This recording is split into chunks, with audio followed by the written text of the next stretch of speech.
Sa ating nakaraang episode, nagalit ang gabay, the guide, nang mapagtantong si Luciang pala ang kumuha ng lahat ng mga kristal ng enerhiya. Ngunit ang galit na iyon ay mabilis na napalitan ng pagkaintriga matapos makita ang pambihirang kakayahan ng ating bida. Hindi nagtagal, kumilos na ang mga martial saint mula sa iba't ibang panig ng mundo.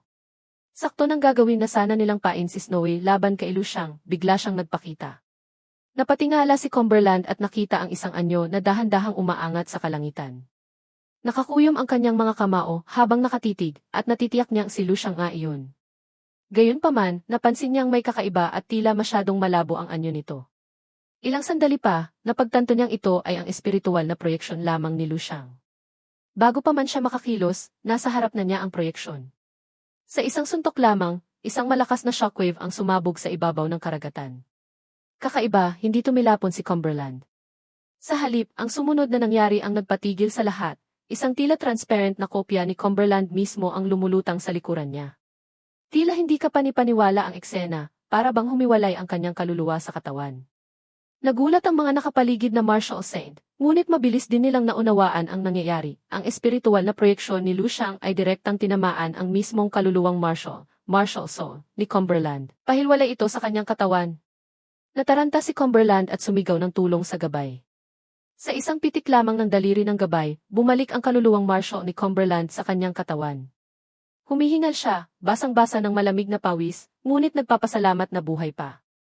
Lubos na naguluhan ang ibang martial saint. Mabilis nilang napagtanto na si Luciang ay lumakas na ng husto, sapat upang basta-basta na lamang sirain ang kaluluwang martial ng isang tao.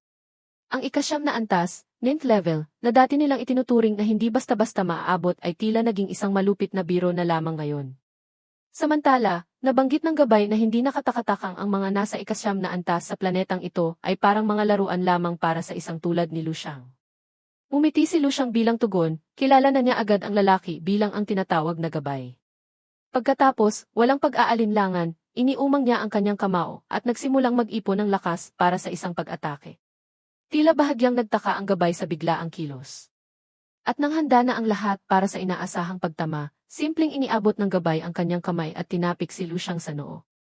Isang kakaibang pulso ng enerhiya ang kumalat mula sa puntong iyon, kitang-kita kahit walang gamit na anuman. Ang resultang shockwave ay agad na nagpatilapon sa mga nakapaligid na martial saint. Ngunit hindi tumigil si Luciang, patuloy siyang umatake. Subalit, anuman ang kanyang gawin, madali lamang itong nasasangga ng gabay. Walang ano-ano, ang gabay naman ang sumuntok. Isang solidong tama sa mukha ni Luciang na nagpatalsik sa kanya ng ilang metro palayo. May pang-uyam na tingin, tinanong ng gabay kung iyon na ba ang lahat ng kaya ni Luciang, marahil mas mabuti pa kung susuko na lamang siya. Ngunit mumiti lang ang ating bida at sinabing tapos na ang pag-iinit. Hindi kalayuan sa yate, dahan-dahang nahati ang karagatan habang nabubuo ang isang ipo-ipo. Mula sa loob nito, lumitaw ang tunay na Luciang. Sa puntong ito, sigurado na siyang ang lalaking nasa harap niya ay ang mismong nasa ikasampung antas, isa 0 DD level, na minsang ipinatawag ni Xiaoji. Gamit ang isang alon ng psychic energy, marahang iniangat ni Luciang si Snowy sa air, inilipat ito sa isang ligtas na distansya. Pagkatapos ay ibinaling niya ang kanyang tingin sa gabay at nagtanong kung ang lahat ng ito ay dahil lamang ba sa mga kristal ng enerhiya. Tumugon ang gabay ng may ngiti, kinukumpirma na iyon nga ang dahilan. Ipinaliwanag niya na kung maibibigay ni Luciang ang 400 kilo, hindi na nila kailangang maglaban. Iminungkahi pa niya na sa ganoong paraan, si Luciang ay maaaring magpatuloy bilang pinakamalakas na nilalang sa planetang ito. Nang marahang lumapag si Luciang sa yate, natigilan ang mga nakapaligid na martial saint. Hindi sila makapaniwala na hindi pinarurusahan ng gabay si Luciang sa paglabag sa mga patakaran. Sa katunayan, tila hinahangaan pa niya ito. Ang ilan ay hindi maitago ang kanilang pagkadismaya, na pagtatantong kung magpapatuloy ang ganito, mananatili silang nasa ilalim niya magpakailanman. Ngunit nilinaw ng ating bida na hindi siya basta-basta mapapasunod ng ilang matatamis na salita. Nag-alok siya sa gabay ng mas simpleng paraan, kung mapapatay siya nito, mapapasa kanya ang lahat ng kristal. Nagulat ang lahat sa sagot na iyon at halos hindi makapaniwala si Cumberland. Naging napakabait na ng gabay, hindi lang pinalampas ang paglabag sa patakaran, hinayaan pa siyang magtira ng ilang kristal ng enerhiya, at binigyan pa siya ng paraan para makalusot. At ito ang isinagot niya. Maging ang gabay ay tila hindi sigurado kung tama ang kanyang narinig. Tinanong niya si Luciang ulit kung seryoso ba ito. Tila nainis si Luciang, tinanong kung ginugol ba niya ang buong buhay niya sa pagsasanay bilang isang duwag. At bakit pa niya pinapatagal ang lahat kung hindi rin lang naman siya susuntok? Natigilan ang gabay matapos itong marinig. Tila huminto ang buong mundo sa isang iglap. Ang insultong iyon, ang pagtawag sa gabay na isang duwag, ay paulit-ulit na umalingaungaw.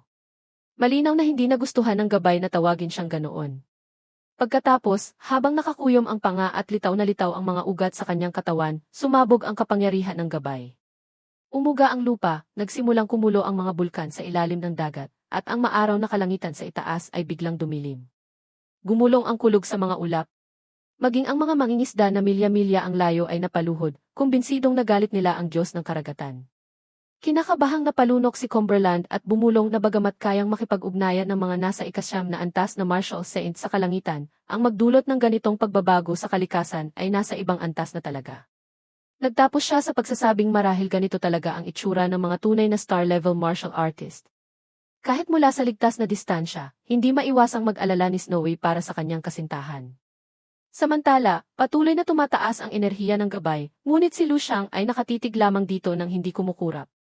Tinanong niya kung iyon na ba talaga ang lahat ng kaya nito. Pagkatapos, para mas diinan pa, inulit niya ang insulto. At doon na sumabog ang gabay. Galit, naggitngit siya at sinabing, dapat parusahan si Lu. Bago pa man makakilos ang sinuman, naglaho ang gabay at biglang lumitaw sa harap ni Lu Xiang. Itinarak niya ang dalawang daliri diretso sa tiyan nito. Ang lakas sa likod ng atake ay napakatindi kaya tumilapon pabalik ang ulo ni Lu Xiang. Ang sumunod ay ang pagtilapon niya sa himpapawid na parang bala ng kanyon. Napatingin ang mga martial saint na pagtatantong ito ang tunay na kapangyarihan ng ikasampung antas. May bumulong pa nga na gaano man kalakas si Lu Xiang, kahit pa siya ang nasa tuktok ng sangkatauhan, imposible siyang makatayo laban sa ganoong uri ng puwersa. Idinagdag pa na mukhang magiging abo na lamang si Lu Xiang.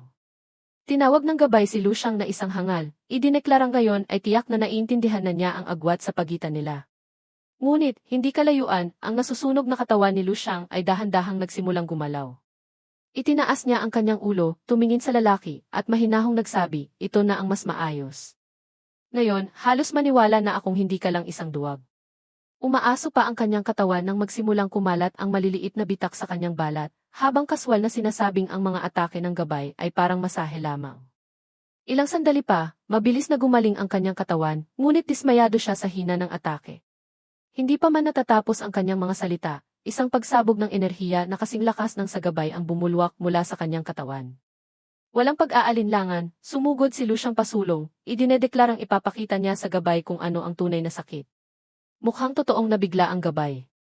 Sa sumunod na segundo, ang kamao ng ating bida ay papunta na sa kanya. At sa pagkakataong ito, ibinuhos ni Lu Xiang ang lahat, bawat patak ng enerhiya, bawat immortal cell, suportado ng kanyang immortal stellar body.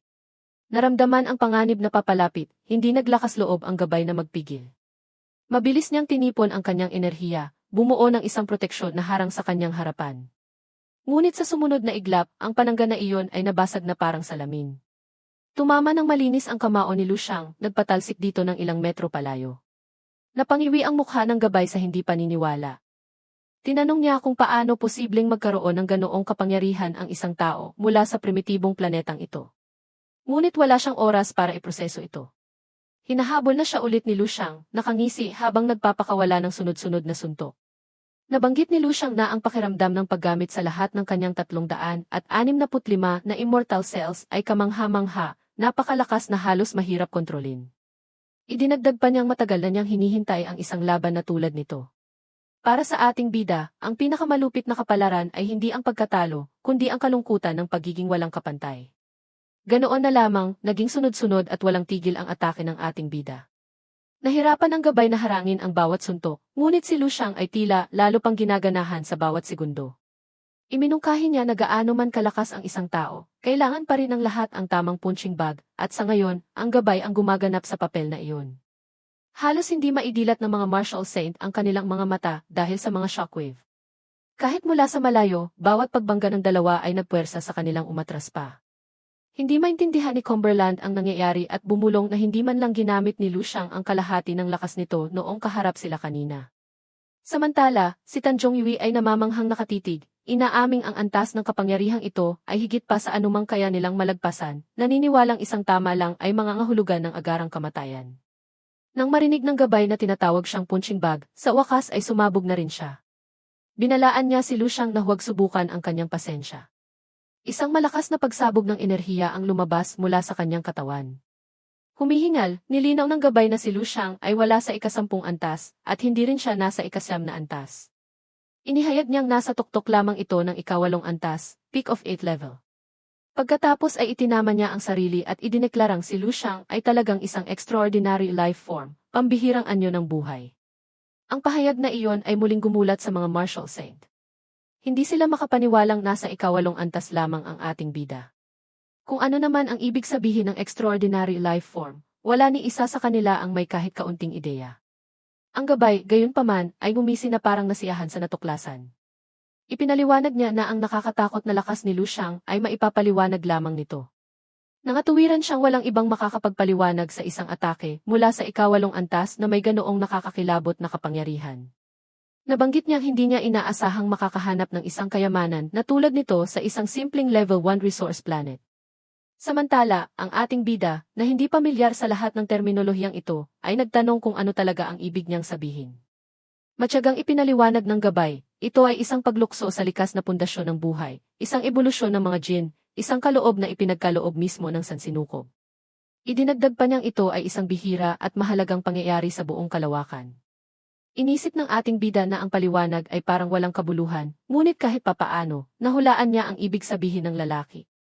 Malamang, tinutukoy nito ang immortal stellar body, na fundamental na nagpabago sa ating bida mula nang simulan niyang sanain ito.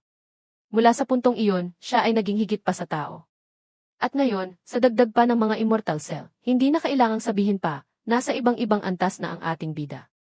Sa wakas ay binasag ng gabay ang katahimikan ng may ngiti, sinabing makatuwiran na naabot ni Luciang ang ganoong kataas na antas. Iminungkahi niya na ang isang tulad niya ay hindi kailanman nakatadhanang manatili lamang sa maliit na planetang ito, at naniniwalang ipinanganak siya para sa sansinukob. Itinaas niya ang isang kamay, ginulat ang lahat sa pagsasabing hindi na niya intensyong kunin ang mga kristal ng enerhiya, at nais niyang itago ito ng ating bida.